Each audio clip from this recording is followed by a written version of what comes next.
Hello, welcome again to On the Mic with Mike. I am Mike Jarvis, and this time our conversation goes to the United States of America, New York to be specific, and to be more specific, the Montserrat Progressive Society of New York, a long-standing organization, fantastic history that's been sort of a meeting point for Montserratians in the New York area. There are other Montserrat diaspora associations in the United States as well. My guest on this edition is Mrs. Vera Weekes, who is a vice president of the Montserrat Progressive Society of New York, is still a board member, still very, very active in the organization. Mrs. Weekes, welcome to On the Mic with Mike.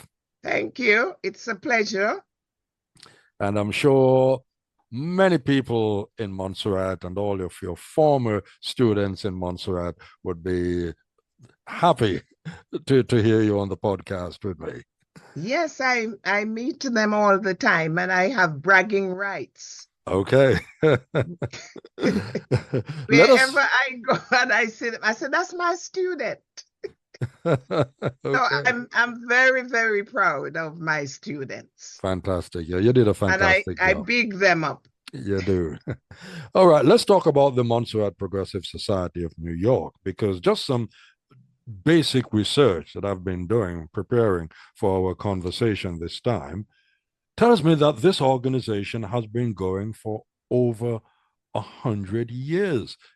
Tell us the history of it. On September 25th, 1914, a group of enterprising Monstrantians led by John L. Francis came to be known as the Montserrat Progressive Society of New York, Inc. The purpose for which this organization was formed satisfied the Internal Revenue Code, right? Because you just can't open an organization and it's a fly by night. So it's satisfied the codes, and we are a 501c3, that's a charitable organization. And we do have bylaws, constitution and the bylaws.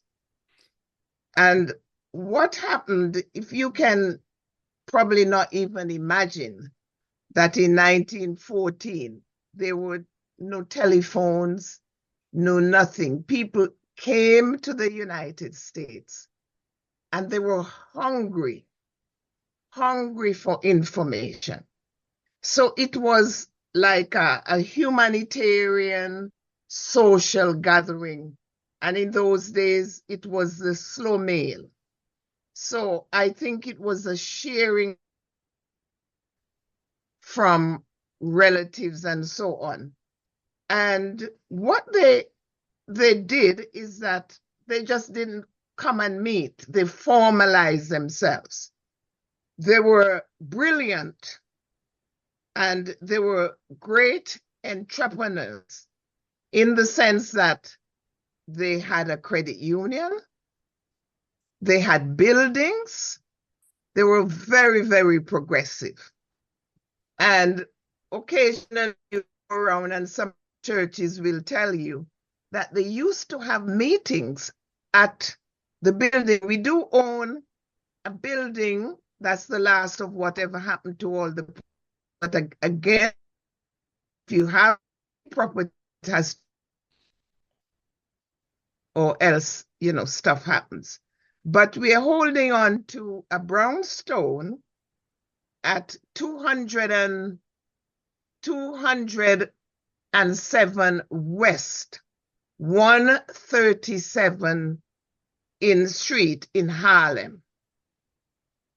And it's a great building. We have a mortgage, so we're trying to make sure that we leave something for whoever is coming after us, because those initiators did something. And if they didn't purchase that building, we would not be able to say today that we own a brownstone in Harlem. Well, It's that in itself is a fantastic achievement. In addition to that, we are seeing quite regularly, I should say, via social media, the types of community gatherings, the types of activities that the organization has been putting on. What would you say have been some of the highlights, the high points of the organization's existence for the past, what, about 100 and almost 115 years now? well, the organization is, I would say, run by members. So wherever possible, we have a membership. So people will join, people can join. The membership fee is very small, and we meet every month. Of course, that was before COVID, that we would have general meetings and the members and most of the older folks, they would bring their their little goodies, what Montserrat like, food, goat water, cake, you name it. And so after the meetings, we would all fellowship and chit chat and so on. So we've come a long way from the 1914, when it was kind of just listening to what the letters they get from back home. So it has evolved. And as I said, there's we have a constitution and we also have bylaws. So it's governed by bylaws, and we abide by the bylaws, rules and regulations. We also know that in the aftermath, the immediate aftermath, or even around the time when the volcano was seriously erupting, when we had, to all intents and purposes, a forced evacuation from Montserrat. Many people from Montserrat not only came to the United Kingdom and elsewhere, went to the Caribbean, many went to the United States, and the organization played a particularly important role, and I think you were a leading light in that as well, in sort of regularizing to some degree the immigration status at that pretty challenging time for many Montserratians who went to the United States. Yes, at first I had gone to Montserrat, and when I saw the situation, I came back, and we are not just by ourselves. There's a lot of other organizations that we deal with, including where I used to work at Caribbean Research Center under the directorship of Dr. George Irish.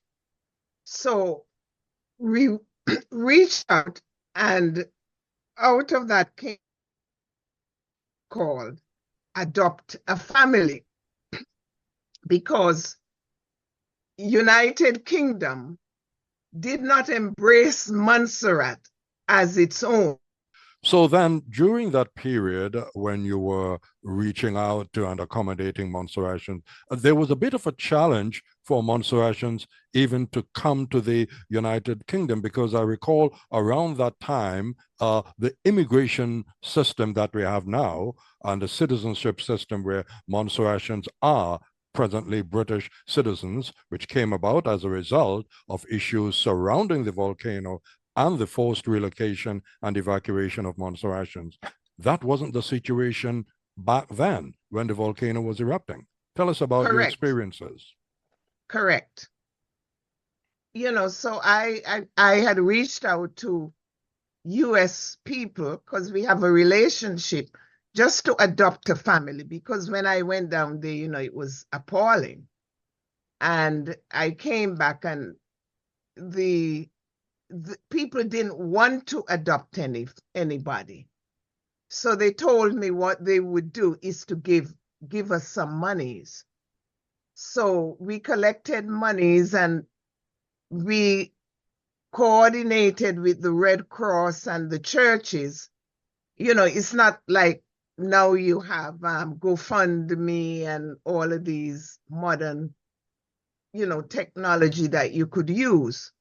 So we collected the money, and according to the names that we were given, we would go down and distribute the money to those particular people. So we did Antigua because remember that Monstrantians were living in Antigua. And then we went to Montserrat and we distributed the funds. We did it, I think, maybe 2 or 3 times. And I think, you know, we were doing barrels, clothes also along with the cash. And I think maybe about 4 or 5 years, that's when England decided to allow some of the demonstrations. You know, it was open agenda. You could go if you had the means and all of that. So everything evolved. And my name and my number became the consulate. So I'm saying the British consulate was nowhere to be seen or heard or got involved. You know, and sometimes I usually say, I'm not the consulate. I'm not the UK consulate. So I know they've been in New York, but I don't think they have really rallied around us and being supportive.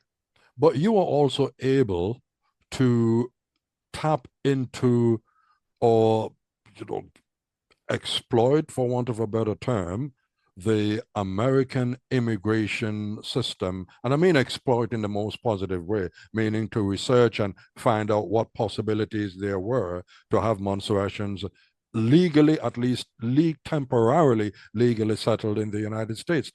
How did that come about? Well, you know, sometimes the Lord just tell you to do things. I mean, and I said, okay. And I drafted, I was very active in our union, PSC CUNY union. And they were very supportive, you know, and I know a lot of people. We have meetings, so I'm with a lot of Congress people and all of that there. And I said, why don't I put up what they call, you know, I wrote this letter to ask them to grant Monstrantians their green card. I walked the 435 offices of the Congress people. And I remember one office, the first office I visited, you have to have a sponsor. So you can't just write a bill, you have to have a sponsor. And there was this sponsor, his name was Major Owens, he has since passed. Yes, I remember that name. Right, I spoke with his chief of staff and we, you know, I drafted the bill. And before I took the bill, there's 435 members of Congress. And I would go up on a Monday and stay till Thursday. And I walked every single office, gave my little speech, and they were all very empathetic. And the first office I went in, within an hour, I had 18 co-sponsors. And the chief of staff said in all her 18 years, she has never seen anything like this where so many co-sponsors come on immediately. And we were doing very, very good because all the newspapers were, you know, I had interviews from all the newspapers, New York Times, you name it. daily news. You know, so many newspapers. So we were even on TV. So everything was going well. And then 9/11 came. Right. And the whole thing became anti-immigrant. But That despite did, that, I mean, the point must be made, what you achieved up to that point, I mean, that is a major piece of high level lobbying. Did you ever see yourself as a lobbyist in that respect? well, yes, because as I said, I was very involved with the union. So if we want, you know, we send things to maybe the Albany or Congress, and you have to go, you have to walk the horse. You got to talk to everybody. You got to convince them.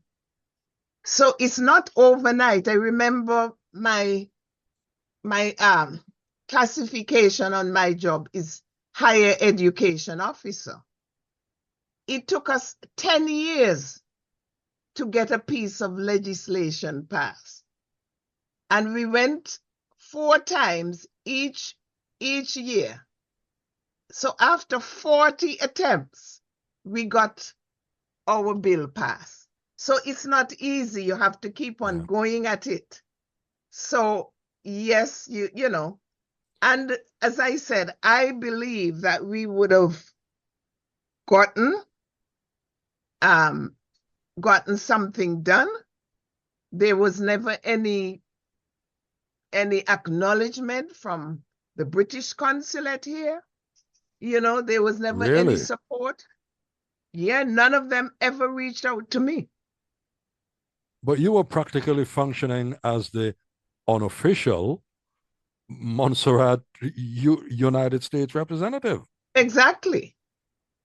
Exactly, because they did nothing. And, you know, I had gone up to, there was a case where a monstration here fell ill after they terminated TPS, And the TPS, just to mention, that's the temporary protected protected status status. that you had achieved and you Yes, succeeded in getting from Montserratians in the United States who went there as a result of having to leave the island because of the eruption of the volcano.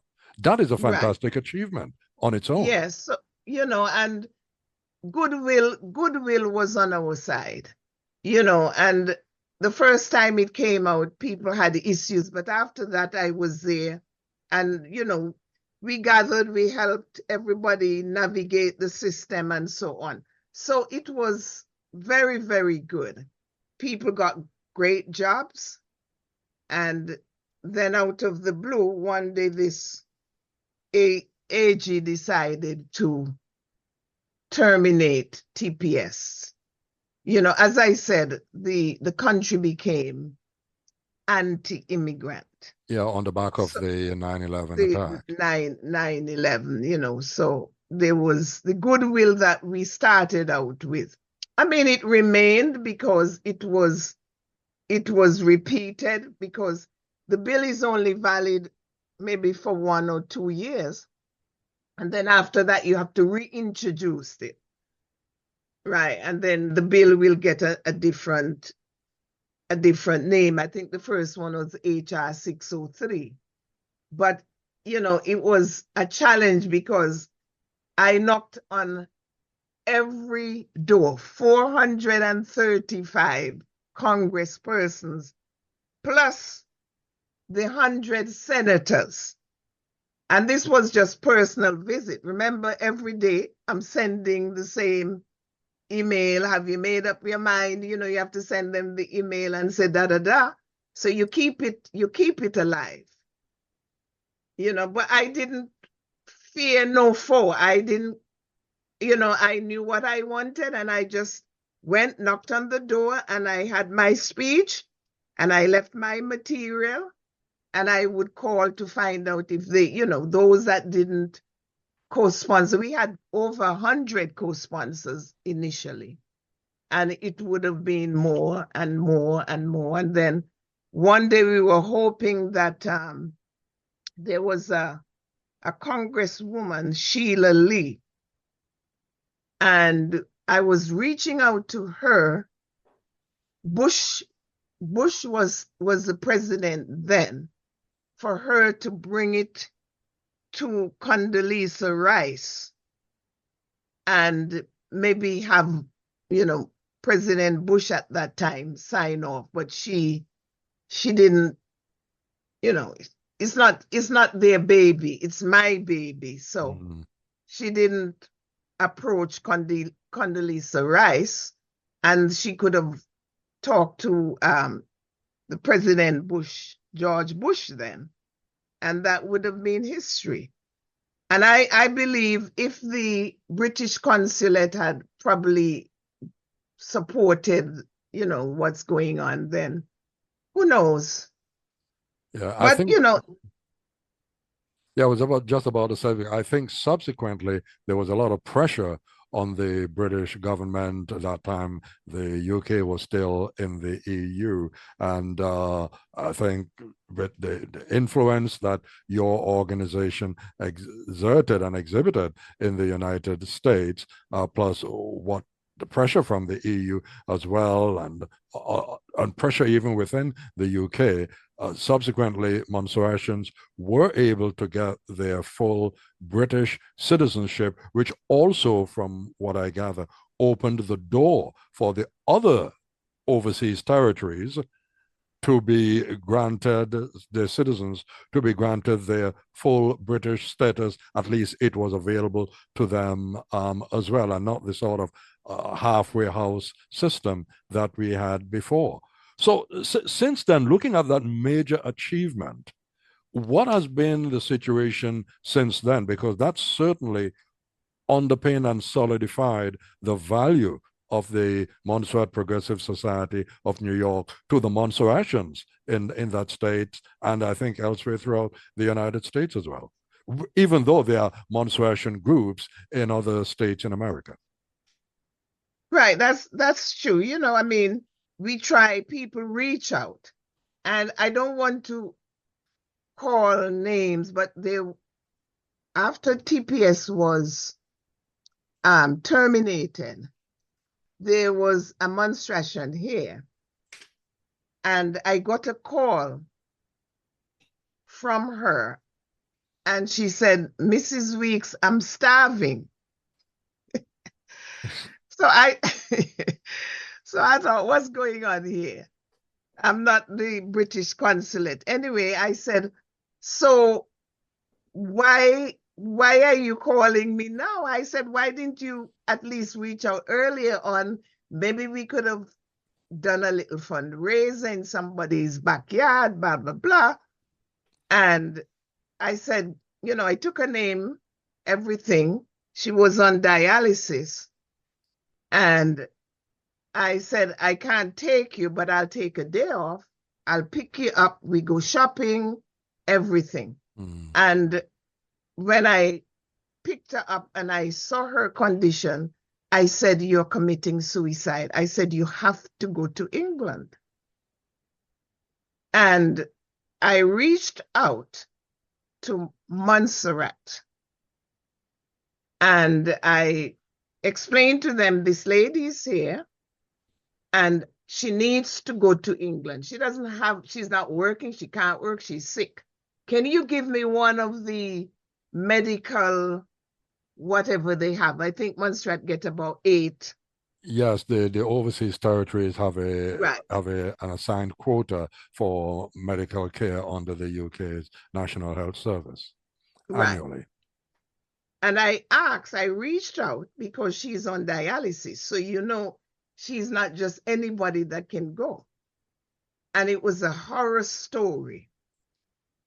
The chief medical officer, after we sent him everything, refused to give her one, and it was urgent. And he said, well, just take her up there. I said, she has a shunt in her arm, I can't take her up there. And eventually, I had to support her now. And where she was living, the landlord decided that he's going to put her out. So I said, don't put her out, I'll pay her rent. You personally out of your pocket or the organization? Personally, Wow. I can't commit the society to that. I mean, maybe down the road, but I said I would pay her rent. And, I stayed with her, supported her. And as I said, I reached out to Montserrat. I didn't get the help that I wanted. And eventually I reached and I was able to get some assistance from a society after I have to quarrel. I'm telling you, I had to do what I couldn't get the medical, but at least I reached out to this organization and they gave her a little help because I paid a passage, everything to go to London. I actually went up before to secure accommodation for her. Wow. Right. And I couldn't get a sign on. My nephew, Dr. Ronnie Cooper, saw that he was thinking, my poor aunt, I don't know what's going to happen to her. And he was able to get her, or once we got there, he asked one of his friends, a Vincentian doctor, to sign her up. And we went the Monday morning because she did her dialysis Friday. We got the last plane and we got into London Saturday. And Monday we went sign up with this doctor, and then immediately he sent us to St. Mary's Hospital because, it's a crisis situation. It's an emergency situation. And when we got there, we were, I would say, told off in no uncertain terms. They said to us, how dare you come to our hospital? How dare you? Really? Yes, how dare you? So I said to, the lady, I said, look, we are dumb. We'll take every abuse and we know what we want. We got there at 12 o'clock, midday. We left our house at 7. We got there at midday at the hospital. They put her on the dialysis machine at 10 p.m. in the night. When we were finished, it was 2 in the morning. I understand kind of why they were annoyed, because the machines, I think, have to be sterilized for 4 hours. Okay. So what she was really saying is they should have been notified. Prior. Okay. It's the way she said it. Yes. But looking back, I realized that, so they didn't it's not like they have machines or it's like a doctor looking.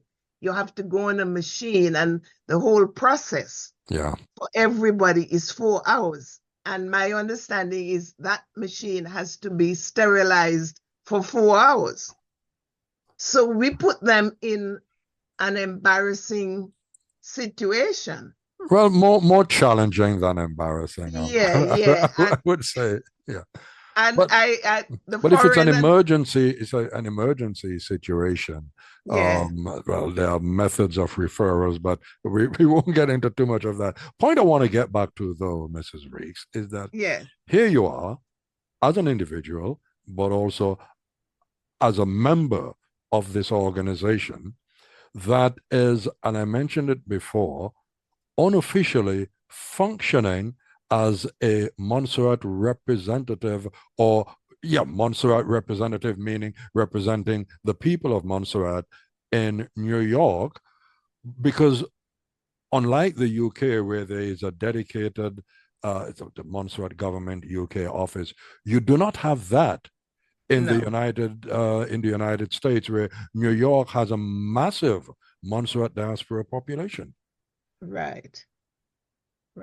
So that puts does that put a lot of pressure on your organization, or is it just a role that over the years, I mean, the organization's been going for around 115 years, that you have just come to accept it? Yeah, I think in the early years, we didn't have cell phone, people didn't have internet. So I think the role back then was mostly important. It was, I would say, very needed, but if we look back, a lot of those early people, they're now deceased, the originators. So we are now in what my son once told me, the new time people. They may not see the same need as, say, years ago. And again, maybe some of the younger Monstrattians, they don't even, because of the volcano, which is really, in a way, what has damaged this link. Because of the volcano, a lot of the younger people have not gone back. Their children have never been to Montserrat. I was at the Aspirers function on Sunday. And that's the Montserrat Aspirers group that's in Boston. In Boston. Right. They had their 50th anniversary. And I met a young man. He has a daughter who is probably in her 20s. And I said, have you been to Montserrat? Just out of the blue. And she said, no. So I challenged the dad. I said, by next year, I expect you to take your daughter to Montserrat. How could you not take your daughter to see the land of your birth? Because if we don't take them back there and let them see and feel, then they don't have that commitment and that love. It's harder to do. My grandson has been going to Montserrat since he was 18 months old. He's a Monstrattian. Yeah. And, he's there Christmas, he's there, whatever, he's always there. So he has this connection. So I think this is what we have to try and insist, that we get that connection between Montserrat and the organization and whatever is going on. Because if, when I used to go to I meet many folks, they don't know anything about their parents and Montserrat. Some of them are grieving because they know their dad is maybe a Weekes, but they don't have any information about where their dad came from and who their relatives are. But now you have all these DNA and all these things that are there which could help some of them. But, years ago, that was not available. And that leads me to 2 or 3 interesting points. One has to do with social media and the contact that it is now allowing. That's one of the good things about social media, other than all the other weird things that happen. Mm-hmm. Also, there's the point of your organization and similar diaspora organizations, wherever they are, serving as a contact point, a social contact point, and even a cultural contact point for Montserratians in their neck of the woods, in their diaspora area, so to speak. And then there's also the other element, and this now links directly back to geographical Montserrat, where the Montserrat diaspora is Montserrat's biggest tourism attraction, mm-hmm. or biggest tourism market. Right. No question, and I will challenge anybody to tell me that I'm wrong. I can give you an example. I have one of my cousins. He lives in Boston. He has 3 sons. And he took these, they're like tall, giant guys, big guys. And he took them to St. Patrick's in March. Now, their mother is Jamaican, and I'm sure they've gone to Jamaica. But they came to Montserrat with their dad. And they said, Dad, when are we going to start building? Wow. Right? Just by them going there for the very first time, they said to their dad, when are you going to start building? Because that's where they want to be. So we have to make sure that we take these young men, young women back, because that's where they want, once they go there, they want to build, they want to come back. So then does your organization and others similar, and I suspect that you do because of what I've been seeing on social media, have obviously Montserrat themed events, Montserrat cultural events to keep people in contact, at least on location with back home, with life back home, the way they grew up, exchange stories, that sort of thing. Especially now when, for all of us, what we knew of Montserrat no longer exists because of what the volcano did. And there's so many changes and dynamic shifts happening within the society and within the local population. Yeah, as I said, the gravity to organizations and is not the same. My generation is going to give it 200%. The younger generation, they don't, or they can't manipulate their time management. We're in a different little society now. And there's so many things grabbing people's attention, right? Social media, the kids are on their tablet and they're doing this and they're doing that. So we have to devise means of drawing them towards us. Okay, so the challenge is we will need to develop.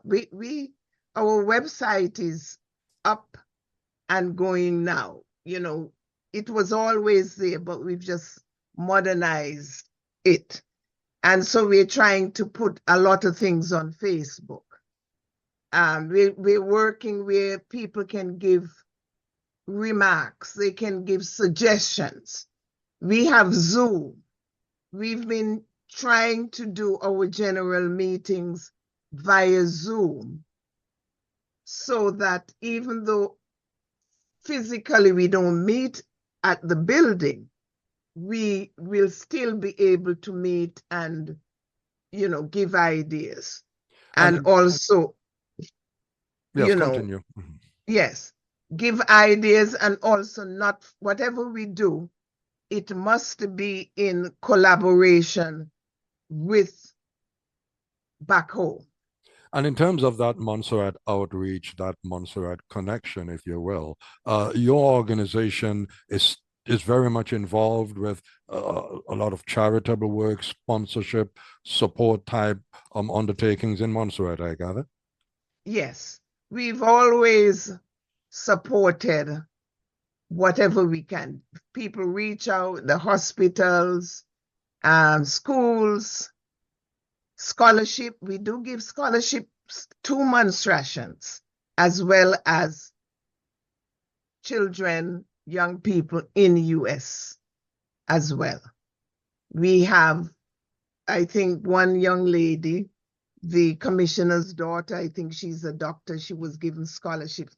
I can't remember all the folks, but we do give scholarships, 2 months rations. We've just given one. There's a young lady studying in England to become a doctor. She's just gotten scholarships.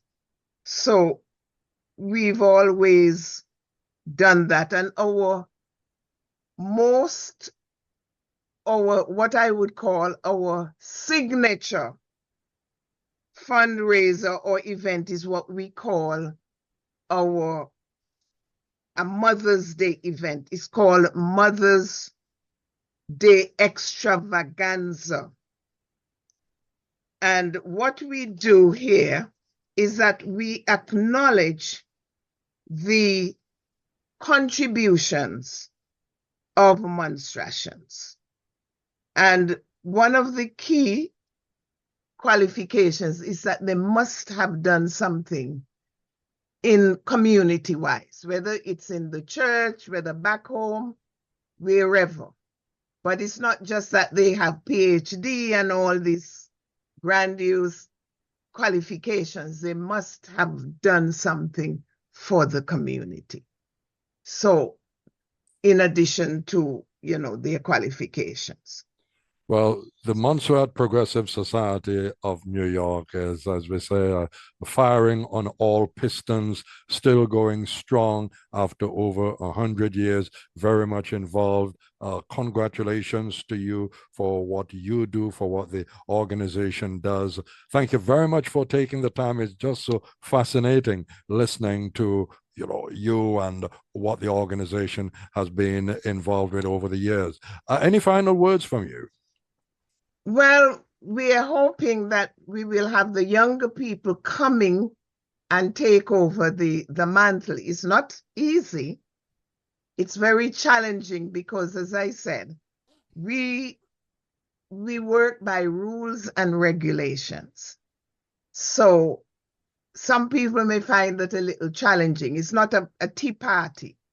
So even though we may relax some of the rules and regulations, we have to be seen as a formal organization.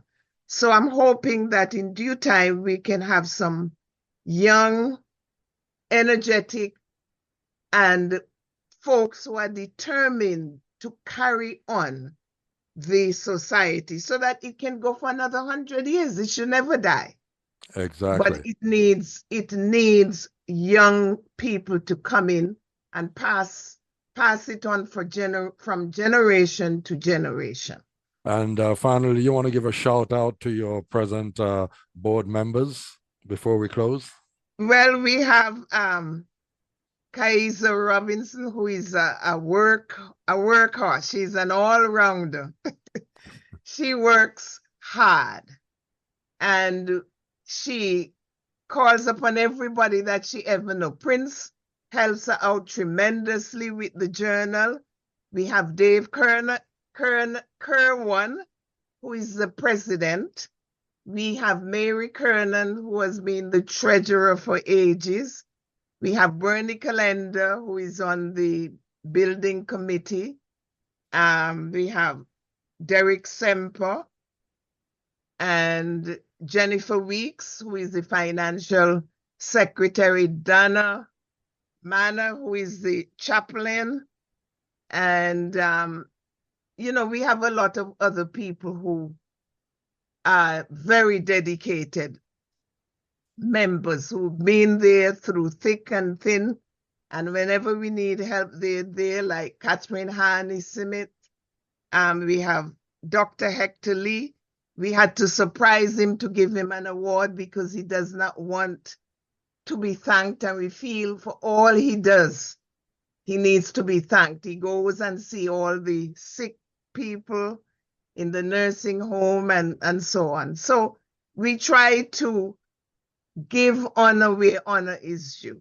So if I've missed anyone, Ashton has been, being with the society for many, many years. He's the one that started out this Mother's Day extravaganza along with Bernie, and Lorraine was the one who thought about it, and it's been going now for 30. This next year will be 31, and we missed 2. So we've been doing the Mother's Day extravaganza for 33 years. And all our supporters, anybody I miss, don't beat me up. I'm sure they won't. Thank you very much for the time. Definitely a fantastic and a dynamic organization, the Montserrat Progressive Society of New York, and guest on the mic with Mike, Mrs. Vera Weekes. Thank you very much indeed. Thank you. God bless.